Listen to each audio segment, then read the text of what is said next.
Pessoal, primeiro, obrigado pelo convite. Eu tenho aqui o objetivo, deixa eu primeiro me apresentar.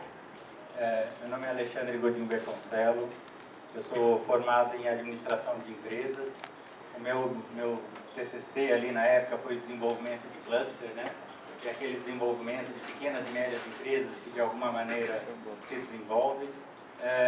Fiz um mestrado em internacionalização de empresas. Comecei com a história de pequenas empresas, fui presidente do consórcio de exportação por 8 anos, fui empresário durante esse tempo e na Itália eu acabei, o objetivo deles é mais ou menos como o nosso agora, conseguir romper o dilema da língua madre, né? A gente tem um problema sério que italiano quase ninguém no mundo fala, português quase ninguém no mundo fala, e eles estavam com um problema de internacionalizar as universidades lá. O meu trabalho foi em cima disso. Depois, acabei continuando na Itália, permaneci lá por 5 anos, sou PhD em Economia Agrícola. O meu objetivo, enquanto profissional, era entender como o desenvolvimento agrícola poderia, de alguma maneira, reduzir a pobreza em 9 países africanos. Uma pesquisa de 3 anos, eu consegui ir lá, fazer a campo, fiz o sanduíche em Londres, mas no final acabou surgindo um modelo econométrico que o objetivo era entender se a produtividade agrícola reduzia ou não a pobreza, e a gente chegou à conclusão que não, né? Na verdade, o que reduz a pobreza é o encadeamento e o alongamento das cadeias produtivas, e não produzir mais. Se os africanos saírem da produção zero de batata, de mandioca, para serem grandes exportadores de soja, não quer dizer necessariamente que vai acabar com a redução, que vai reduzir a pobreza rural. Enfim, então, fui empresário, presidente de consórcio de exportação, dou aula na FATEC, estava agora de manhã dando aula, cheguei aqui agora, dou aula também na UniOeste e sou consultor de empresas na parte de desenvolvimento de plano de negócios. O nosso objetivo é tentar explicar ou falar alguma coisa sobre inovação, empreendedorismo e os desafios nossos, né? Como vocês perceberam, a minha base é agrícola, né? Eu de alguma maneira acabo voltando para essa história, e é até interessante porque o Oeste Paulista tem uma vocação bastante clara em relação a isso. Mas o objetivo é que a gente consiga terminar esses 40, 50 minutos com alguns pontos claros em relação a essas 3 provocações aqui. A primeira dela, o que é inovação, né? Só para entender, o curso de Engenharia Ambiental tem um pessoal de outra área. Quem é de Engenharia Ambiental? Beleza, se tiver alguém, é bem minoria. Como é que vocês, com todo o conhecimento que vocês têm, vão conseguir inovar em alguma coisa, em uma área que é regulada pelo governo, que tem marcos regulatórios, e como é que vocês vão conseguir ser alguém diferente? Se o objetivo do curso é padronizar o conhecimento de vocês, se o objetivo do governo é padronizar as normas de trabalho. Inovação. Vamos entender o que é inovação. Primeiro, vocês não vão inventar a roda. Tá? Ela já foi inventada, vocês não vão inventar nada de muito espetacular. Mas nós vamos pegar conhecimentos pré-existentes e conseguir, de alguma maneira, resolver problemas que estão ainda por resolver. Eu gosto sempre de dar o exemplo quando se inventou o tipógrafo, né? Gutenberg revolucionou a Europa. Com o tipógrafo foi possível começar a escrever livro em série. Isso fez com que o conhecimento se espalhasse de uma maneira muito rápida, e quando perguntavam a ele, ele falou assim: olha, eu não fiz nada demais. Eu juntei dois instrumentos já existentes. Tá? A prensa de vinho, que já era feita há bastante tempo na Europa, e ele pegou o que a gente chama de socoribes, que é o que marcava, transformou isso em uma grande caixa e começou a marcar o papel que tinha acabado de vir da China. Isso mudou completamente a história. E aqui eu quero deixar claro assim: qualquer coisa que vocês fizerem e resolverem um único problema de uma maneira simples é inovação. Eu vou ser um pouquinho didática agora, vou mostrar alguns temas sobre inovação, mas o objetivo é que vocês entendam quais são as categorias que a academia de alguma maneira coloca como inovação, e vocês vão pensar exatamente o que vocês podem ou deveriam fazer para se destacar enquanto profissionais. O primeiro é o que a gente chama de inovação arquitetônica. Ela não muda a finalidade, mas ela muda completamente o aspecto físico daquele determinado produto.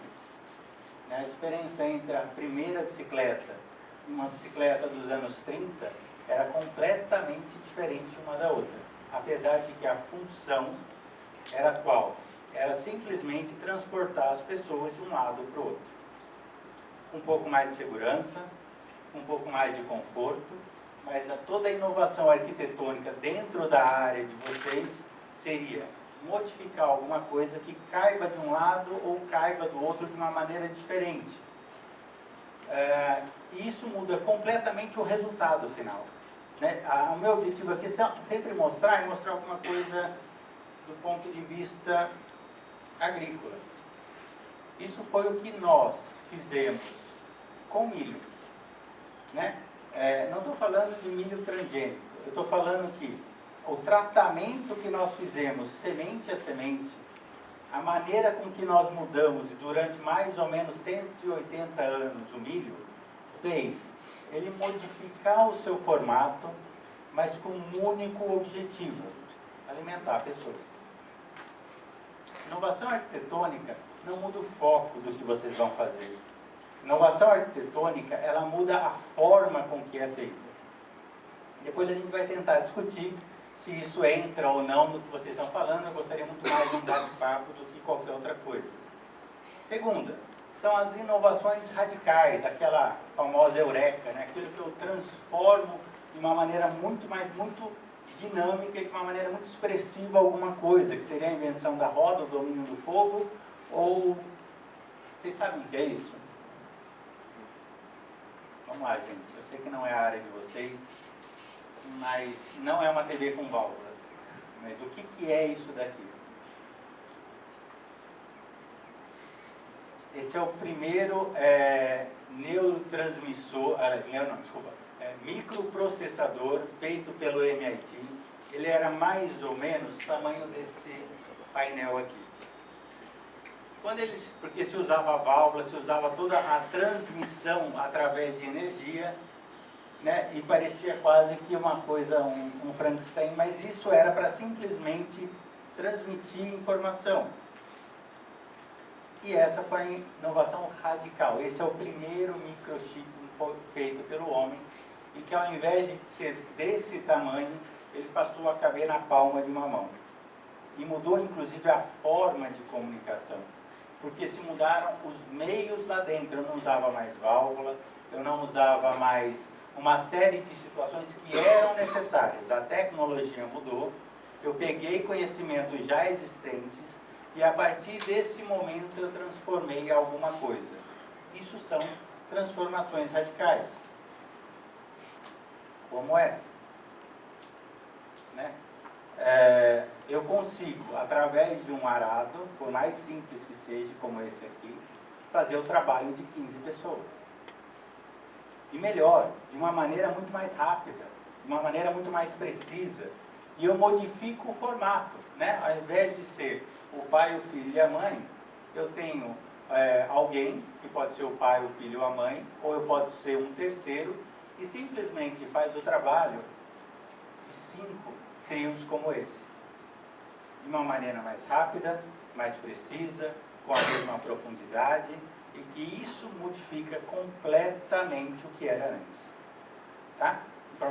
Inovação arquitetônica, radical. Vamos para uma outra. As inovações incrementais, O que muda exatamente do Intel i3 para o i7? A velocidade, mas nós estamos falando exatamente da mesma ideia, do mesmo dinamismo, e simplesmente eu vou melhorando de alguma forma aquilo que já existe. né? Eu não modifiquei em forma nenhuma nem o tamanho, nem o jeito, nem a cor tiveram o trabalho de trocar. Eles só, ao invés de um 3, colocaram um 7 e um leigo compraria um pelo outro sem o menor problema. Que é a mesma coisa de uma colhedeira. Por mais modernas que elas sejam, elas têm exatamente o mesmo modelo da primeira John Deere feita lá em 1942. Não modificaram ela em nada, modificaram o aspecto, o conforto, muitas vezes a largura, a forma, a velocidade, uma série de situações, mas o coração da história continua exatamente a mesma. Eu vou incrementando parte por parte. E por fim, inovações modulares. O selim de bicicleta, ele não modificou muito, mas ele de alguma maneira melhorou a performance de alguma... na verdade, talvez seja até menos confortável o primeiro, o segundo do que o primeiro. Mas ele tem um objetivo diferente e acaba melhorando a performance do ciclista. E esse daqui de baixo, eu gostaria de chamar a atenção de vocês.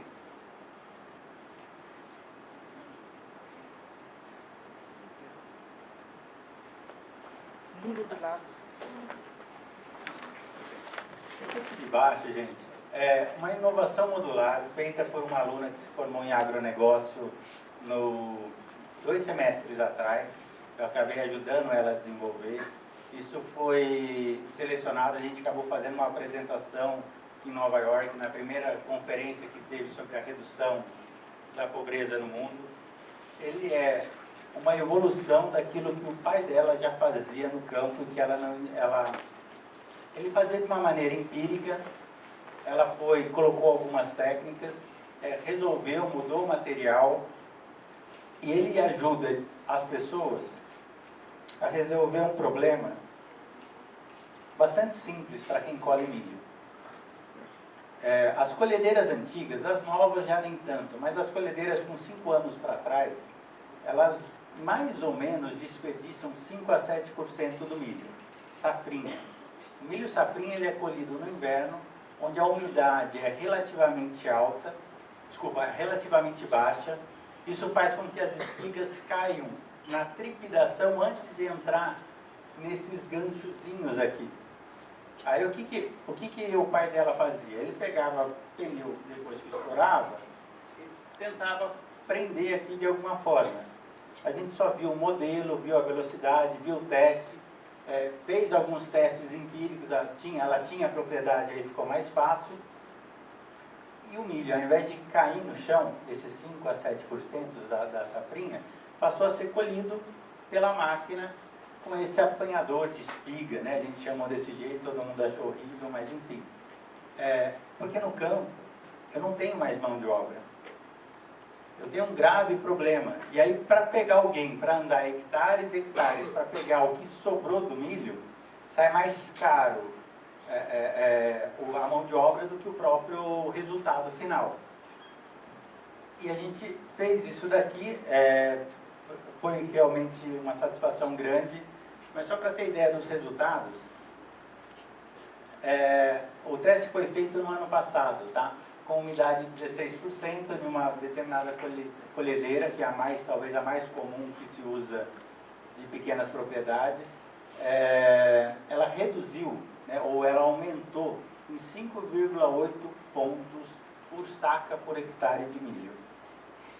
O preço da saca hoje, mais ou menos a R$ 33, nós estamos falando de R$ 191 a mais por hectare. Professor, mas isso é muito pouco. É pouco, porque eu nunca ia conseguir alguém por R$ 191 para colher um milho por hectare. Mas se a gente for ver o que a gente tem de safrinha no estado de São Paulo, que é um estado que produz pouco, nós temos 245 mil hectares. Se todas as propriedades fossem pequenas, e fazendo uma conta bem de padaria, nós estamos falando o seguinte: são 46 milhões a mais na agricultura, simplesmente por uma peça que custa em torno de R$ 400. O que ela fez? O nome da aluna é Valéria. O que a Valéria fez? Nada, ela pegou um conhecimento existente, ela viu o pai dela se matando para conseguir ajustar, ela pegou as técnicas que a gente usa na universidade e implantou. Eu dou aula, só para, acabei não falando, eu dou aula sempre de economia ou empreendedorismo, né, que é a minha praia, é onde eu me sinto mais confortável. E a gente conseguiu isso daqui, foi premiado internacionalmente, ela fez a patente, agora aparentemente ela vai vender para Cocamar essa patente, mas a universidade fez o papel dela. De alguma maneira provocou, né, provocar o aluno para fazer alguma coisa. E aí entra a segunda parte que a gente vai falar. E vocês precisam entender quem são vocês. Né? Quando eu dou aula de empreendedorismo, a pessoa fala o seguinte, professor, eu não quero abrir nada. Eu falei, tá ótimo. Nem todas as pessoas são empreendedoras, mas elas precisam ser empreendedoras ou líderes. Ou peão. Né? Eu brinco sempre com ele. Você tem 3 opções na vida. Você vai poder fazer qualquer uma delas, mas tenha certeza dos resultados que elas darão. Né? Eu acredito que ninguém aqui gostaria de ser peão, né? No bom sentido da palavra. Nós estamos falando o seguinte, o empreendedor, só para entender e vocês se autoavaliarem, o empreendedor é aquele que busca algo a mais. É aquele que, de alguma maneira, ele quer realizar algo. Quando ele consegue realizar algo, é essa a satisfação que lhe dá. O dinheiro é consequência, mas ele necessariamente precisa estar realizando coisas. O líder, ele tem um outro dom, que é de fazer seguidores. Né? Não tem o Twitter, né? Seguidos e seguidores, fazer o Instagram, seguidos e seguidores. Nós estamos falando o seguinte, os seguidores precisam de um líder, da mesma forma que um líder precisa de seguidores. Ele sabe motivar a equipe, ele sabe fazer ela trabalhar, mas ele não é ninguém sem liderados. Né? Entendam quem vocês são, para até conseguirem dar um norte para que vocês, quando terminarem a universidade, saibam exatamente onde querem chegar. E aqui a gente fecha essa história, porque líderes e seguidores, até para tentar começar a amarrar os pontos, é uma visão bastante jupiteriana do desenvolvimento, mas nós estamos dizendo o seguinte, ideias e conhecimentos pré-existentes, demanda por serviço, aparece um cidadão que tem a satisfação de realizar alguma coisa, eu vou precisar de capital, ou próprio, ou simplesmente capital de terceiros. A partir desse momento, com o investimento, eu envolvo o capital humano e aí sim eu tenho desenvolvimento econômico e regional. Caso não tenha esses passos, a possibilidade de fracasso é muito grande. Mas, eu não estou falando aqui de uma semana. Né? Quanto tempo demorou para Gutenberg entender a necessidade do livro? Óbvio que a gente consegue ter uma rede de informações muito maior, mas eu preciso de alguma maneira saber onde eu estou e qual vai ser a minha parte. Se vocês querem ser o capital humano, saibam onde e como vocês entram e como vocês entram. Se vocês querem ser empreendedores, qual é a sua função dentro da sociedade? Mas entendam que é num lugar ou no outro. Vocês fazem parte de um processo.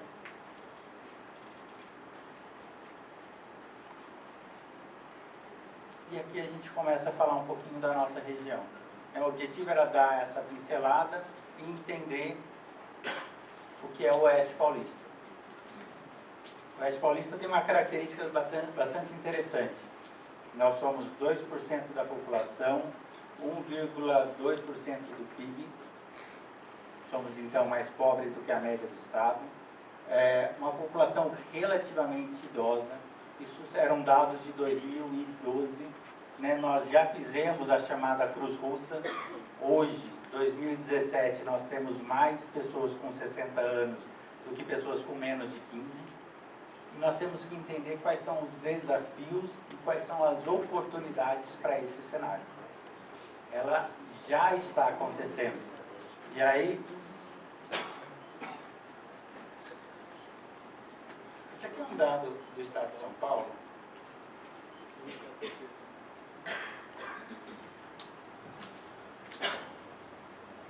Quanto mais baixo, né, quanto maior o número, pior é a situação socioeconômica.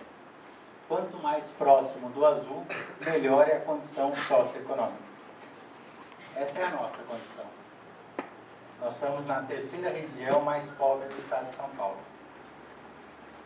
Né? A gente perde aqui para Registro, a gente perde para Itaipera, que era Sorocaba, que agora foi dividido, e depois somos nós. Né? Aqui, no outro dado aqui, talvez fique mais fácil de entender. Né? As pessoas gostam de mapas, outras gostam de gráficos, mas eu estou dizendo que Registro, Itapeva, Prudente. Esse é o cenário que vocês estão... Quantos estão se formando aqui? Esse é o resultado que vocês vão ter, os desafios que vocês vão ter para resolver. A nossa região é essa. E agora vamos aprofundar um pouquinho mais nela para a gente conseguir entender o que ela significa. Né? Sempre pegando dados lá de 2012, porque são os últimos dados oficiais que a Secretaria disponibiliza, nós estamos falando que nosso PIB é de 15,7 bilhões de reais, né? Pequeno e grande. Pequeno porque é o terceiro pior do estado, grande porque é maior do que, por exemplo, Roraima, o Acre ou o Amapá, que tem que sustentar governador, 3 senadores, não sei quantos deputados, lá. E o PIB deles é menor do que a nossa região aqui. Vamos estratificar esse PIB. 64% é serviço, dos quais 34% está na cidade de Presidente Prudente. A cidade de Presidente Prudente tem um papel muito importante na região. E a gente vai fechar a história falando dessa relação entre pequenas e médias cidades. Mas mais da metade do PIB de serviço está dentro de Presidente Prudente. Destaque, somos a segunda cidade com maior longevidade do estado. Nós perdemos para Santos, uma condição bastante diferente. Santos, as pessoas se aposentam e compram um apartamento e vão morar em Santos. Né? Então, tem muita a função exógena ali, entra muita gente de fora. No nosso caso, não. Curiosamente, a gente tem uma migração de idosos praticamente nula e somos a cidade com o segundo índice. Graças a que a questão da infraestrutura, né, de medicina, que provavelmente reflita esses dados aqui. Indústria, 26% do PIB, 0,8%.